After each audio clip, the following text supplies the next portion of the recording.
अशा प्रकारे हे केलेलं आहे. आणि त्यांचं जे PR कार्ड आहे,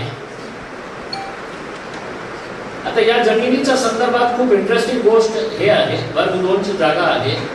सक्षम प्राधिकरणाच्या पूर्व परवानगी शिवाय हस्तांतरास बंदी, इनाम व वतन जमिनी खासकर हरिजन म्हणून दिली. म्हणजे पालकमंत्री साहेब इतके गरीब झाले की सरकारी जमीन ही सोडायला तयार नाही आहे. हरिजन समाजामध्ये, दलित समाजामध्ये, SC समाजामध्ये काही गोरगरीब लोक नाही आहे की 10 एकर जमीन तुम्ही अशा प्रकारे, आणि फक्त घेतल्यानंतर वर्ग 2 चा खूप मोठा एक रॅकेट असतं, त्यांचे एजंट्स असतं. वर्ग 2 ची जमीन कोणाच्याकडे आहे, मग ते देण्यात येते गोरगरीब लोकांसाठी राहण्यासाठी किंवा शेती करण्यासाठी 1 एकर 2 एकर देण्यात येते. पण त्याच्या नंतर त्यांना ते जागा पाहिजे असेल तर तहसीलदारचा थंब लागतो, आणि दुसरं म्हणजे ते कलेक्टरची परवानगी लागते. आता याच्यामध्ये काय काय झालेलं आहे हे इन्क्वायरी बसली तर मी जे बोलतो, इन्क्वायरी बसली मी जे बोलतो तर ते इन्क्वायरी मध्ये सगळं खरं निघणार आहे. नाहीतर असंच उलट बोलणार की नाही ते त्याला अक्कल नाही आहे, ते बावळट आहे, ते वेळा आहे, त्याला काही अक्कल नाही आहे. इथे एक तहसीलदार होती, ज्यावेळी यांनी ते हे जागा घेतली तर त्यांना ते रजिस्ट्री आपल्या नावावर करून घ्यायची होती. नियम हे आहे की मार्केट व्हॅल्यूच्या 50% रक्कम, वर्ग 2 ची जे जागा असते त्याचा 50% रक्कम जे आहे ते चालानद्वारे सरकारला जमा करावी लागते. ते भरायला तयार नाही होते.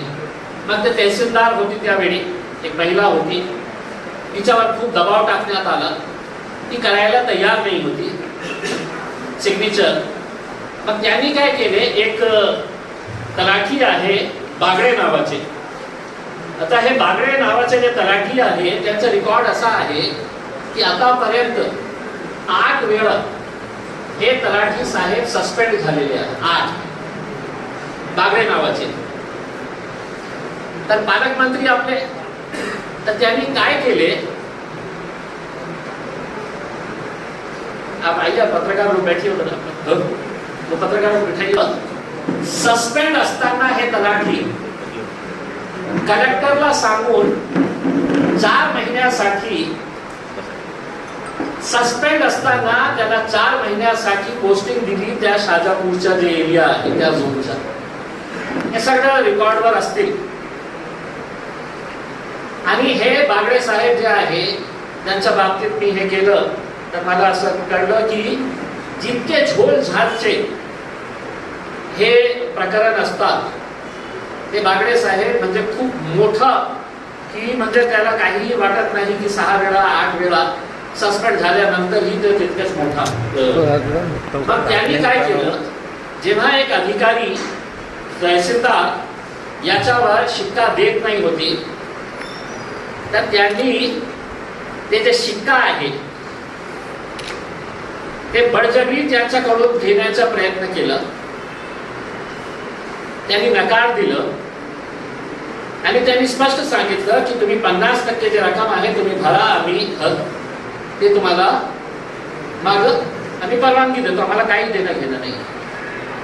मग कलेक्टर साहेबांचा दबाव होता तिच्यावर, ती तयार नाही होती. मग दुसरे तहसीलदार आले, रमेश मुनलोट साहेब. रमेश मुनलोट साहेबांनी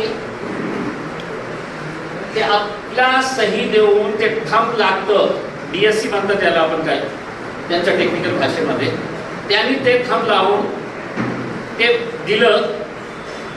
मग असं झाला की ते पेमेंट त्यांनी केलं नाही होतं. मग हे सगळे अधिकारी जे आहे ते पालकमंत्र्याकडे गेले की तुम्ही पुढे अडचण येईल तुम्हाला, की तुम्हाला काहीतरी पैसे भरावा लागणार. मग त्यांनी एक रेक्टिफायचा एक ऍप्लिकेशन दिलं.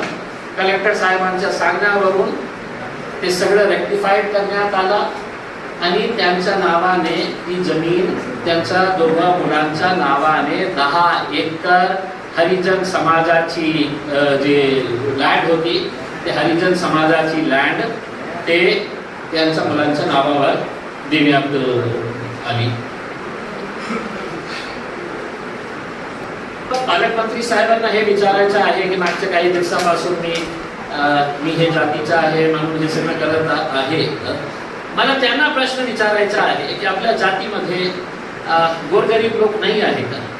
मला कलेक्टरला हे प्रश्न विचारायचा आहे की केंद्र सरकारच्या आयुष हॉस्पिटलसाठी मी खासदार असताना वारंवार पत्र लिहिले होते की आम्हाला केंद्र सरकारने एक हॉस्पिटल सँक्शन केलेलं आहे आयुषच्या, त्याच्यासाठी जागा द्या, आणि जागा सरकारी उपलब्ध नाही असे सांगणारे कलेक्टर जेव्हा पालकमंत्री जागा मागतो तर सगळं नियम बाजूला ठेवून का कलेक्टरला असं वाटलं नाही की हे सरकारी जमीन आहे आणि गोरगरिबांसाठी ठेवलेली आहे, हे जमीन तुम्हाला कशाला पाहिजे? कलेक्टरला बोलण्याची हिंमत कशी नाही होती? का ते त्याच्या समोर लोटांगण करत होते? हे थेट प्रश्न जेव्हा मी MIDCच्या अधिकाऱ्यांना विचारतो तेच थेट प्रश्न मी कलेक्टर साहेबांनाही विचारतो की कोणत्या आधारावर असे मोठे मोठे धन्नासेठांना, राजनीतीचे संबंध असणाऱ्या लोकांना तुम्ही हरिजन समाजाला जे जमिनीवर लिहिलेलं आहे की परवानगी शिवाय, इंग्रजीमध्ये म्हणतो क्विड प्रो क्यो, म्हणजे आपल्या स्वतःचा साठी फायदा करून घेणं, ज्या कुर्सीवर बसलेले आहे हे हरिजन समाजाची गोरगरीब लोकांची जमीन जी आहे लागली 1,10,00,000 रुपये तुम्ही 10 एकर घेतली, 11 लाख रुपये प्रति एकर प्रमाणे, जिथे आज मार्केट व्हॅल्यू जे आहे ते 3-3 कोटी रुपयेचा आहे. आता फक्त इथे थांबलेले नाही, प्रकरण क्रमांक 2 तर एकनाथ शिंदे साहेबांचे जितके आहे ना त्यावेळी प्रकरण गेलं, हे प्रकरण गेलं त्यावेळचे महसूल राज्यमंत्री, त्यावेळचे महसूल राज्यमंत्री त्यांच्याकडे हे प्रकरण गेलं. राज्यमंत्री महसूल महाराष्ट्र राज्य, हे 2022चं प्रकरण आहे. 2022 डिसेंबर 2022चं प्रकरण आहे. त्यावेळी आपले महसूल राज्यमंत्री कोण होते तर आदरणीय अब्दुल सत्तार साहेब. पक्ष कोणता?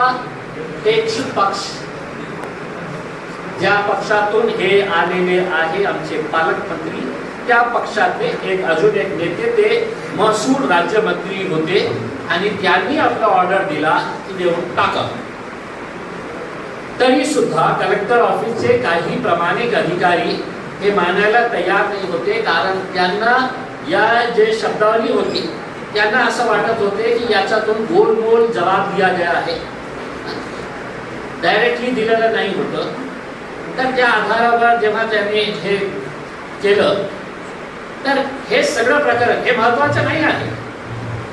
महत्वाचं हे आहे की कलेक्टरला हिंमत का नाही होती या मंत्रीच्याला विचारायचं की बाबा हे हरिजन समाजाची, गोरगरीब एससी समाजाचे, दलित समाजाचे साठी राखीव हे जागा आहे, 10 एकर जागा तुम्ही कोणत्या आधारावर घेत आहे हे कधीही विचारलं नाही.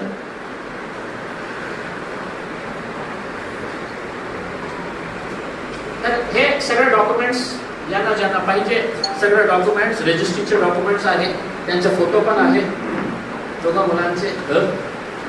म्हणजे त्याच्यामध्ये तुम्ही बोलला की 50% रक्कम अधिकाऱ्यांनी त्यांना जाऊन सांगितलं की तुम्ही पुढे अडचणीमध्ये येऊ शकता. तर माझ्याकडे ते डॉक्युमेंट आलेलं नाही आहे. ते रिकव्हरी केल्यानंतर मला असं सांगण्यात आलं की 60 लाख रुपये त्यांनी ते नंतर भरले. 60 लाख रुपये भरले त्यांनी. आता माझ्याकडे त्याचा डॉक्युमेंट नाही आहे तर मी बोलू शकत नाही, पण बहुतेक एक त्याची इन्क्वायरी झाली तर हे सगळं आपल्या समोर येईल. तर गेलं प्रकरण नंबर 1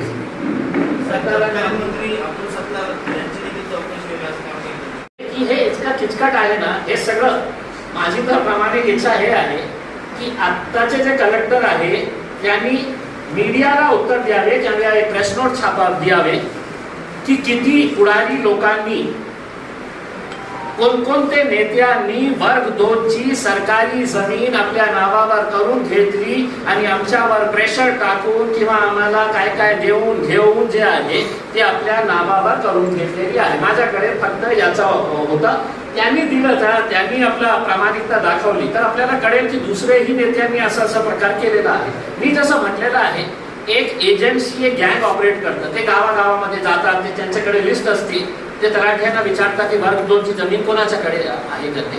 तो इतका गरीब हरिजन समाजचा माणूस असतो, इतका गरीब असतो ते की त्याला सांगितलं की बाबा मी तुम्हाला 10 लाख रुपये देतो, सरकार त्याला जमीन देते शेती करायला, त्याच्यामध्ये ते काय उत्पन्न 1 एकर 2 एकरामध्ये त्याला मिळतील असेल. तर हे गँग ऑपरेट करून हे जमीन ज्यांच्या नावावर आहे त्यांना घेऊन येतं आणि कोणत्या पुढाऱ्यासमोर उभे करतात, मग ते त्यांच्या नावावर करून घेतात. हे सगळं गँग्स ऑपरेट करते. वर्ग 2 ची जमिनीसाठी त्याची इन्क्वायरी झाली ना तर इतके सारे लोक जेलमध्ये बसतील. तर आता जे उपजिल्हाधिकारी पकडले गेले 2 नंबरची जागा म्हणजे काय आहे की एक गोष्ट आहे की तुम्ही कितीही सांगा मला, कितीही हे बोलण्याचा प्रयत्न करा, हे ऍडिशनल करेक्टर आरडीसी साहेबांना पकडले, अँटी करप्शन ब्युरो, कोणताही आरडीसी आपला एकटा स्वतःसाठी करत नाही. त्याला रेव्हेन्यू मिनिस्टरलाही द्यावं लागतं, त्याला कलेक्टरलाही द्यावं लागतं, सगळ्यांचा पोट भरावं लागतं. तर ते पकड गया तो जातू अकेला होगा, लेकिन जब बांटने की बात आहे तो हमको सबको देने का रहेगा. आता मी तर त्यांना विनंती करणार, आता तुमचं तर करिअर गेलेलं आहे, तुम्ही समोर या, पत्रकार परिषद घ्या आणि सांगा की दर महिन्याला कोणकोणत्या अधिकाऱ्याला कोणकोणत्या नेत्याला किती पैशाचं पॅकेट तुम्ही देत होते. झालं प्रकरण 1. प्रकरण जरा जास्त आहे तर थोडा लवकर देतो. प्रकरण क्रमांक 2. कोणी मंत्री केलं मला माहित नाही. आता जालना रोडच्या अदालतच्या समोर जे जागा जिथे कन्स्ट्रक्शन सुरू आहे ती जागा कुठली जागा आहे ते situated at Adalat road, Chintamani colony, Chhatrapati Sambhajinagar. ठीक आहे. ही जागा किती आहे?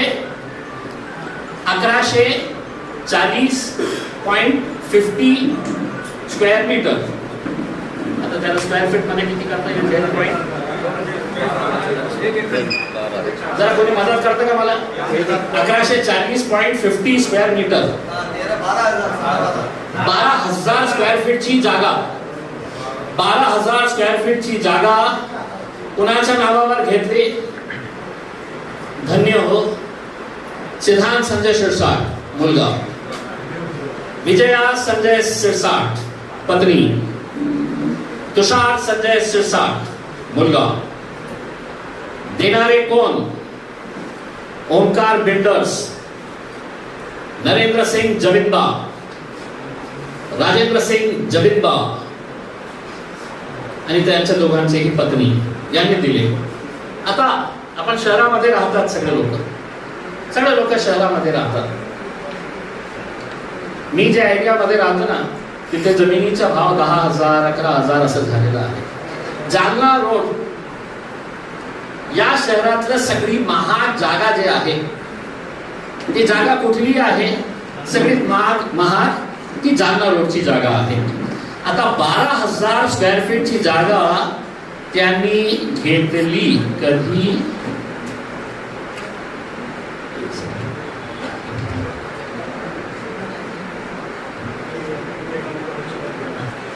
त्यांनी 13 जानेवारी 2025 ला त्यांनी 12,000 स्क्वेअर फीटची जागा घेतली. आणि किती पैशाला घेतली हे ऐकून तुम्हाला त्याच्या डबल किंमतीमध्येही ते देण्यास तयार असेल तर माझ्याकडे गिराक मी शोधून काढतो. डबल किंमती ते जागा त्यांनी घेतली 5,83,94,000 5,83,94,000 आकडे सांगायचे असेल 5,83,94,000 6,000,000 तर 12,000 स्क्वेअर फीट जागा हे घेतली त्यांनी 5,80,00,000. आपण त्याची बेरीज केली म्हणजे काय प्रति स्क्वेअर फीट रेट येतं. किती? नाही, थोडंसं गणित कोणाचं चुकलेलं आहे. 4,800 रुपये प्रति स्क्वेअर फीट. 4,000 15,000 कोणी बोललं त्यांचा माणूस कधी उभे आहे काय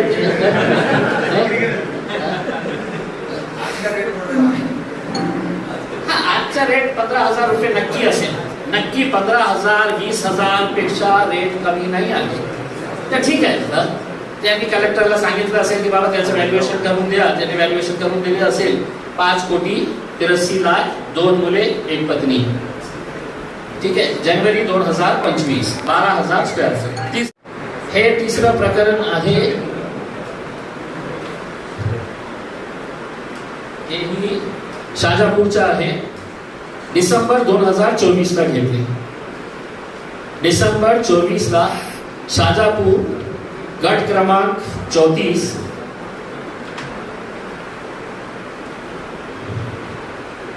गट क्रमांक 34 शाजापूरला गट क्रमांक 34 2 एकर 2 गुंठा 2 एकर 2 गुंठा सगळे पैसे दिलेले आहे बाबा. कितीला घेतले? 1,50,00,000 रुपये. 1,50,00,000 रुपीज 2 एकर 2 गुंठा जागा घेतली. कुणाच्या नावावर घेतली? देणारे अहमद सिद्दीकी, घेणारे सिद्धार्थ संजय सिरसाट. कशाला वडापावचं टाकायचं त्याला? बहुतेक हे आपल्या समाजासाठी जर काही करणार असेल त्याच्यामध्ये तर हे जागा त्यांनी 1 कोटी.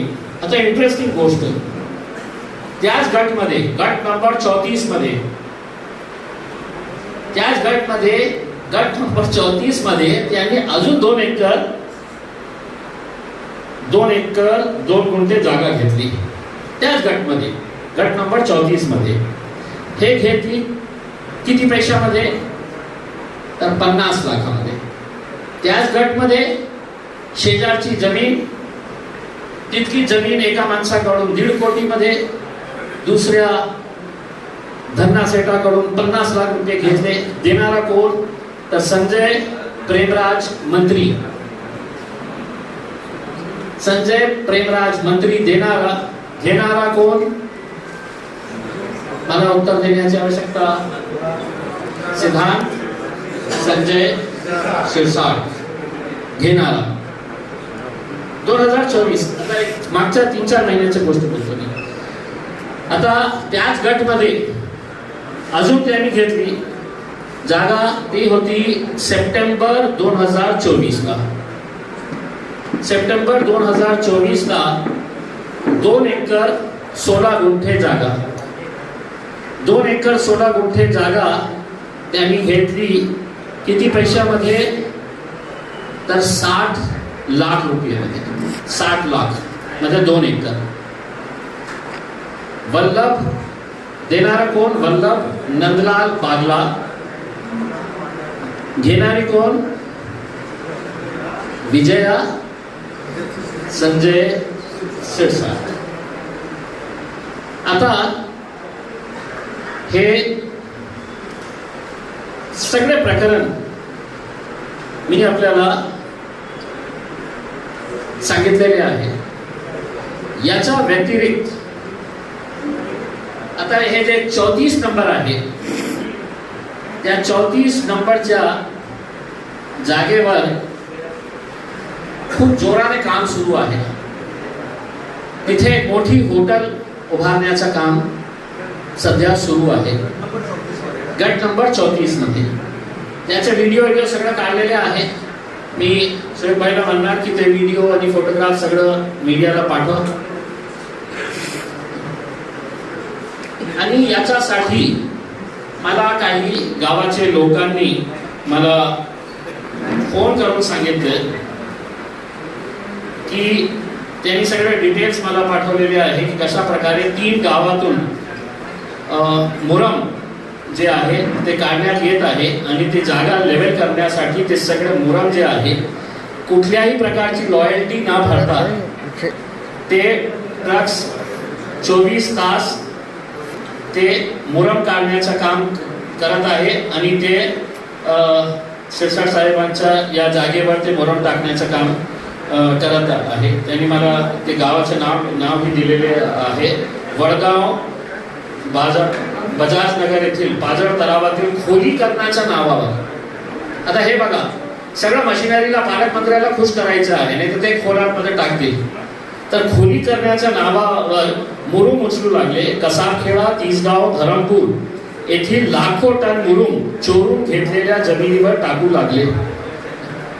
हे मी स्वतः त्याचा व्हिडिओ पण काढून आणलेला आहे. मला माहित नाही कुठून आणत होते, पण त्याच्या कसाबखेडा, वडगाव, कसाबखेडा, तिसगाव, धरमपूर 3 गावातून हे खोली करण्याच्या नावावर ते सगळं मुरुम चोरून आणत आहे. आता प्रश्न हे आपल्याला येतो, ठीक आहे, कोणताही माणूसने बिझनेस करावा त्याच्या बाबतीत काही आक्षेप नाही आहे, पण कमीत कमी हे सांगायला पाहिजे की विट्स हॉटेल 64 कोटी, 106 कोटी MIDCचा आणि मग हे सगळे लँडचे स्वतः आपल्या नावावर करून घेतले. त्याच्या या 3-4 पैकी जे प्रकरण आहे, तुम्ही किती लँड घेतले ते वेगळी गोष्ट आहे, पण तुम्ही आपल्या स्वतःच्या मुलाच्या नावावर जेव्हा गरीब हरिजन समाजाची जमीन तुम्ही लाटत आहे आणि कलेक्टर त्याला परवानगी देत आहे, तर जितकं चोरी हे करत आहे तितकं चोरी हे कलेक्टर सुद्धा करत आहे. किती लोकांनी अर्ज केलेले आहे की आम्हाला अर्धा एकर 2 एकर जागा द्या, गरीब समाजाचे, SC समाजातले. आणि हे SC समाजातले काही भामटे लोक माझ्या विरोधात आता उभे आहे की माझ्या घरावर हे टाकणार आहे. तुमचं आयुष्य असं जाणार आहे. जिंदाबाद मुर्दाबाद करून 5,000 रुपये दिले की काय आपल्या लोटांगण करायचं. हे तुमची जमीन आहे, गोरगरिबांची जमीन आहे, हे यांनी घेतलेली आहे. याच्या बाबतीत का एक मोठी इन्क्वायरी कमिटी एस्टॅब्लिश करायला पाहिजे की नको करायला पाहिजे. माझी मागणी आहे, मुख्यमंत्र्याला मी विनंती करतो की पारदर्शकता असेल, तुमच्या छबीवर दाग नाही लावायचा असेल तर एक उच्चस्तरीय कमिटी नेमवा आणि आम्हाला सांगा की कोणत्या आधारावर एका मोठा धन्ना सेठ करोडपती मंत्र्याच्या मुलाला हे फुकटाची जमीन दिली. सरकारी जमीन जे हरिजन समाजाची होती त्याच्या कशा कोणत्या आधारावर दिलेल्या आहेत याची इन्क्वायरी लावा. 5 स्टार हॉटेल इतकी सोपी गोष्ट आहे. मग काय इन्कम टॅक्स गप बसलेली आहे, काय एन्फोर्समेंट डायरेक्टोरेट याच्यावर कारवाई करत नाही आहे. CBI आहे, अँटी करप्शन ब्युरो जे आहे त्यांनीही पुढाकार घ्यायला पाहिजे आणि विचारायला पाहिजे की इतकं प्रकरण तुमच्याकडे आलेले, हे आमच्याकडे आलेले आहे, याच्या बाबतीत काय करत आहे करके. पण दुर्दैव आहे की आज जे महाराष्ट्रामध्ये जे चाललेलं आहे, माझी प्रामाणिक इच्छा हे आहे की आपल्याला याच्यातून बाहेर पडायचं असेल तर जसा मी पत्रकारांसमोर येतो, सगळं पुरावे देतो, एक शब्द ही पुराव्याच्या व्यतिरिक्त मी बोललो नाही कोणत्याही प्रकरणामध्ये, तर आदरणीय संजय शिरसाट साहेबांनी स्वतः मीडियाला बोलवा आणि जे जे प्रश्न मी उपस्थित केलेले आहे त्याच्या बाबतीत उत्तर द्या. आपण काल MIDC ऑफिस मध्ये उपस्थित होते. याच्यातून आपल्याला सगळ्यांना स्पष्ट झालं असेल की कशा प्रकारे सर्व नियमांचा उल्लंघन करण्यात आलेला आहे. आणि दुसरा एक प्रश्न, विपक्ष मध्ये राहताना काँग्रेस याच्यामध्ये का गप्प बसलेली आहे? राष्ट्रवादी काँग्रेसचे मोठे नेते याच्या बाबतीत का बोलत नाही आहे? आणि शिवसेना उद्धव ठाकरे ज्या प्रकारे विट्सच्या प्रकरणामध्ये किंवा त्या मुलाच्या मुलीच्या संबंधाच्या बाबतीत जे बोलत होते, या प्रकरणामध्ये ते का गप्प बसलेले आहे, याचा अर्थ आम्ही हे काढणार का की जशा प्रकारे हे त्यांनी सरकारी जमीन लाटलेली आहे, आपल्या नेत्यांनीही तशा प्रकारे केलं असेल की ते पण बाहेर येईल म्हणून गप्प बसलेले आहे. माझी अपेक्षा आहे की याच्या बाबतीत गांभीर्याने लोकांनी विचार करावा आणि एक सखोल चौकशी याच्या बाबतीत होण्याची गरज आहे. सगळे मीडियावाले खूप चांगले वाटायचे आपल्याला. या सकाळी जगभरात काय चाललेलं आहे, डोनाल्ड ट्रम्प पासून ते सिरिया, इस्रायल, फलस्तीन, याच्या सगळ्याच्या बाबतीत बोलणारा माणूस, ज्ञानी माणूस जेव्हा आपल्यावर वेळ आली तर गप्प बसलेला आहे आणि उलटा मीडियाला प्रश्न विचारतो. दररोज मीडियाला बोलवणारा माणूस त्याच्या समोर आज हात जोडतो. कशासाठी? माझ्या माहितीप्रमाणे खूप मोठे मोठे चार्टर्ड अकाउंटंट्स हायर करून त्यांच्या बुक्स ऑफ अकाउंट्स मध्ये काय खेळ खेळता येतील आणि MIDCच्या वरिष्ठ अधिकाऱ्यांना सांगण्यात आलेलं आहे की याच्यामध्ये आपण बाहेर पडण्यासाठी कोणकोणते नवीन डॉक्युमेंट्स आपल्याला तयार करता येईल. मी जेव्हा काल प्रश्न विचारला तर त्यांनी काय सांगितलं, याची पूर्ण फाईल जी आहे ती मुंबईला गेलेली आहे. फाईल तुमच्या समोर बोललेली आहे. म्हणजे मुंबईमध्ये काही ना काही खलबत सुरू आहे. उद्योग मंत्रीही त्यांच्याही पक्षाचे आहे. सगळे उद्योग तिथेच सुरू आहे. तर हे बोलणं की मीडिया ट्रायल सुरू आहे, एकदा मीडियाला उत्तर द्या. आम्ही पण गप्प बसतो. तुम्ही जितका दिवस गप्प बसणार मग इम्तियाज जलील एकटं बोलतच राहणार आहे. संपलेला नाही विषय, अजून येणार. चांगला प्रश्न विचारला की मी आपल्याला काय सांगितलं होतं की मुद्दे संपलेले नाही आहे. मी किती वेळा वेगवेगळे लेटर्स पाठवले, सगळे मुद्दे माझा संपू द्या, मग एक सविस्तर एक कंप्लेंट तयार करून सविस्तर डॉक्युमेंट सहित मी बोललेलो आहे. एक आज महाराष्ट्रामध्ये मुख्यमंत्री देवेंद्र फडणवीस साहेबांच्या प्रामाणिकताची परीक्षा आहे की ते खऱ्या अर्थाने किती प्रामाणिक आहे, किती निष्ठावंत आहे आणि किती ते भ्रष्टाचाराच्या विरोधात आहे. काही दिवस तर द्या ना की त्यांना काही हालचाली करण्यासाठी. आणि मी पहिलेही म्हटलो, आता पुन्हा रिपीट करतो की समजा सरकारने याच्यावर लक्ष घातला नाही तर मी पुढे काय करणार. तर मी पुढे हे करणार की मी एन्फोर्समेंट डायरेक्टोरेटला जमला तर स्वतः जाऊ, दिल्लीमध्ये अपॉइंटमेंट दिले तर तसं मी मुख्यमंत्र्यांना आणि गव्हर्नरना, राज्यपालांना पत्र पाठवलेलं आहे की मला टाइम द्या, अपॉइंटमेंट द्या, मला येऊन तुम्हाला सविस्तर हे सांगायचं आहे. त्यांनी दिले टाइम तर त्यांच्या समोर जाऊन हे सगळे डॉक्युमेंट्स त्यांना समजावून सांगू. नाहीतर जसं म्हटलं मी enforcement directorate, CBI, income tax आणि मुख्यमंत्र्यांना, राज्यपालांना सगळ्यांना हे डॉक्युमेंट्स मी देणार आहे. आणि समजा त्याच्यानंतर ही एजन्सीज गप्प बसली तर कोर्टामध्ये जाऊन न्याय मागू. आणि जसं तुम्ही म्हटले की देणारा देणार, घेणारा देणार, हे आपल्या बाबतीत असलं असतं तर कोणी विचारलं नसतं. सामान्य लोकांच्या बाबतीत असलं असतं तर कोणी विचारलं नसतं. पण जेव्हा आपण लोकप्रतिनिधी असते तर आपल्याला काही जबाबदारी असते. लोक आपल्याकडून काही अपेक्षा ठेवतात. आणि हेच मंत्री आहे ना की जेव्हा त्यांनी सांगितलं होतं की माझ्या मुलाला मी आता वडापावच्या स्टॉलसाठी इतकी जमीन घेत आहे का, किती टाकणार वडापाव, कुठे कुठे टाकणार वडापाव. आणि जेव्हा मी प्रश्न विचारतो तर अशा प्रकारचे गुंड लोकांना तुम्ही माझ्या घरी पाठवून आम्ही शेण फेकणार आणि किचड लावणार, हे करणार, हे कितपत योग्य आहे. मी समजू शकतो की तुमच्याकडे खूप दादा लोक आहे, तुमच्याकडे तुमच्या मागे फिरणारे शहरातले जितके गुंड आहे तुमच्या मागे फिरणारे आहे. पण तुम्हाला हे वाटत असेल की इम्तियाज जलील घाबरणार, तर इम्तियाज जलील कधीही घाबरणार नाही. आणि तुमच्याकडे इतका पैसा आलेला नाही आहे की तुम्ही इम्तियाज जलीलला विकत घेऊ शकता. जे तुमच्याकडे दोघच पर्याय असतं, माणसाकडे पैसे फेकायचं, आपलं काम करून घ्यायचं. जसा तुम्ही MIDC मध्ये केलं असेल, कलेक्टर ऑफिस मध्ये केलं असेल, आणि माझी प्रामाणिक इच्छा आहे की कलेक्टर साहेबांनी आता मी त्यांना रिक्वेस्ट करतो, आवाहन करतो की जे जे पुढाऱ्यांनी वर्ग 2 ची जागा घेऊन आपल्या मार्फत त्याला रेग्युलराइज केलेलं आहे, आणि दुसरे जे सामान्य लोकांचे किती अर्ज आपल्याकडे पडलेले आहे की ज्यांनी वर्ग 2 ची जागा घेतलेली आहे, तेच कलेक्टरला मी प्रश्न विचारतो की जेव्हा आपल्याला मानू युनिव्हर्सिटी जागा पाहिजे, ते जागा तुम्हाला मिळत नाही.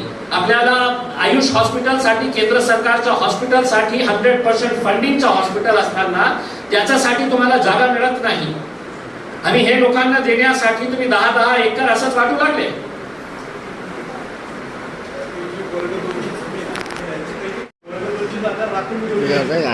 आणि हो, बंद कर दो.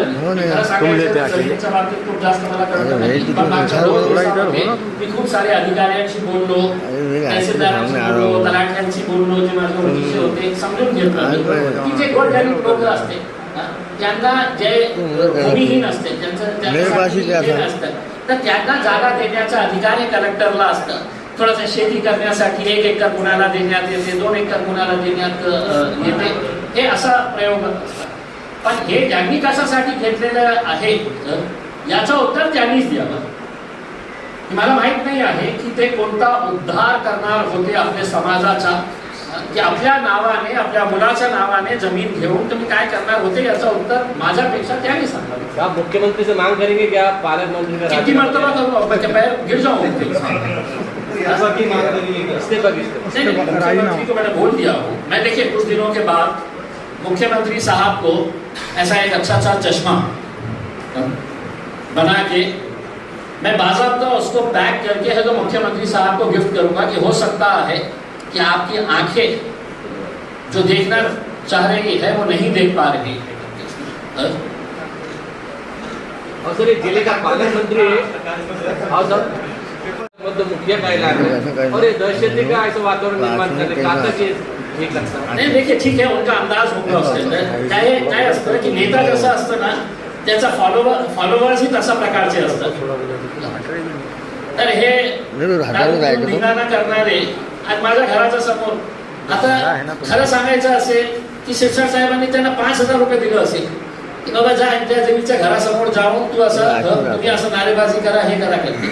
मी त्यांना 5,100 रुपये दिले असते, 100 रुपये जास्त, तर बहुतेक तर माझ्या घरापासून गेले असते आणि शिरसाट साहेबांच्या समोर. तर हे पैसे घेऊन नाचणारे खूप लोक आहेत, त्यांना काही जास्त महत्व देण्याची आवश्यकता नाही. आता हे प्रश्न वीजच्या वेळी काय उत्तर होता साहेबांचा की 5 पार्टनर्स आहे, 2-3 कोटी रुपये जमा करणार होते, आणि बाकी बँकवाले जे आहे माझ्या दाराला येऊन ते लोन देतात करते. आता 106 कोटी रुपयेचा प्रकल्प, त्याच्यामध्ये 26 कोटी रुपये आम्ही आमच्या खिशातून देणार, कुठून आणणार, आणि हे सगळे जे लँड घेतलेले आहेत त्याचे सगळे पैसे दिलेले आहे, मोठे मोठे लँड. आणि मला कळत नाही आहे की असे कोण लोक आहे की ज्यांना 50 लाख मध्ये शाजापूर मध्ये ते मंत्री आणि बांगलाला मी विचारतो की बाबा तू 50 लाख मध्ये दिलं ना, मला 1 कोटी रुपये मध्ये देतं का? तुला 1.5 कोटी रुपयाचे मी ग्राहक शोधून देतो. हे मंत्र्यांनाच कसे असे लोक मिळतात की इतक्या कमी भावामध्ये ते हे देतात? तर पैसे कुठून आले याचाही, आणि लवकरात लवकर सांगितलं तर तुम्हाला प्रामाणिकता दिसेल. नाहीतर मला माहित आहे की कोणकोणत्या चार्टर्ड अकाउंटंट्सला हायर करण्यात आलेलं आहे हे सगळं हिशोब बराबर फिट करण्यासाठी. और क्या क्या मैटर है सर उसके खिलाफ? आगे Subscribe now and press the bell icon. Never miss an update.